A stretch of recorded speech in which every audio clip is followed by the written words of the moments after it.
My husband and I have been doing it for 8 years, but we come from a long legacy of strawberry farmers.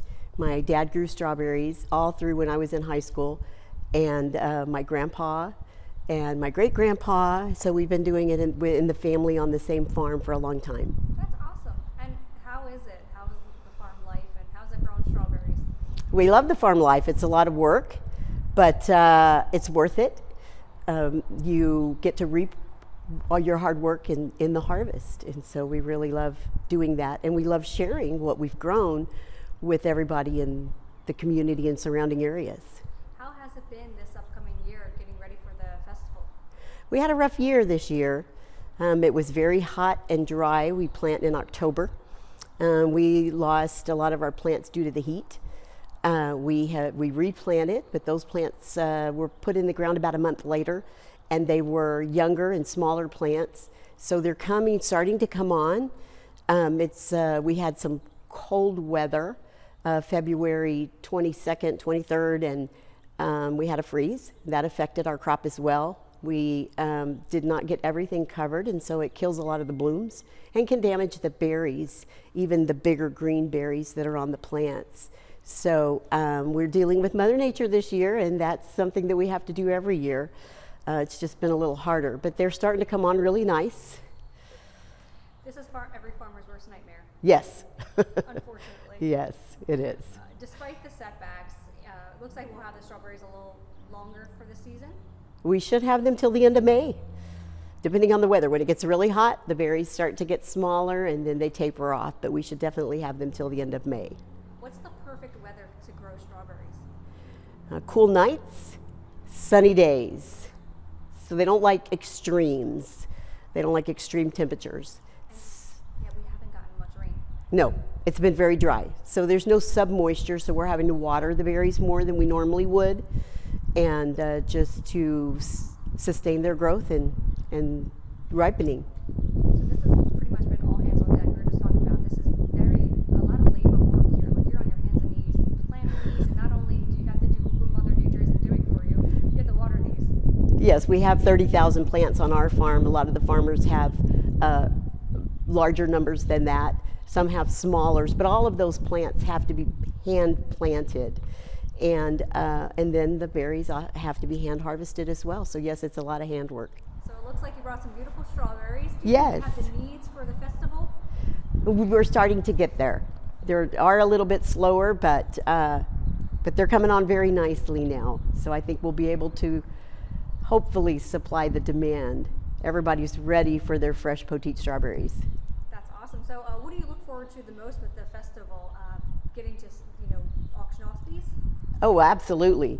We all of the growers enter the show. We have a pre-show sift on April the 5th, and we enter the berries, and then they select the top ones that get to come back and compete in the Strawberry Festival competition.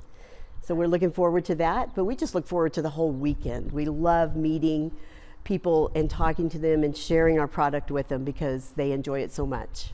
And I think about the cool thing about the story is we're highlighting the festival, but also people don't get to see kind of the struggles and how we get to where we are at the festival. That goes into making these strawberries. Yes. It's pretty cool. Well, thank you. It's a lot of hard work, but we very much enjoy it. Absolutely. Anything else that you want to get out to the public that I might have left out? No, I think that we've covered it all. Awesome. I have two questions. Go that you ahead. say right there. Earlier you were talking about different types of how to grow. Like this isn't the regular way, like your grandfather grew Correct. it and now how you grew it. If you can go into that just a little bit. Okay. We use a plasticulture system. We lay a plastic mulch, and we plant the berries on the plastic, and our drip lines, our watering systems run underneath the plastic, which helps maintain the moisture in the soil. We feed the plants all of the nutrients that they need through the drip tape, and that keeps the weeds out, and it's easier to maintain, and it keeps the berries cleaner because they're up on top of the plastic and easier to see and easier to pick.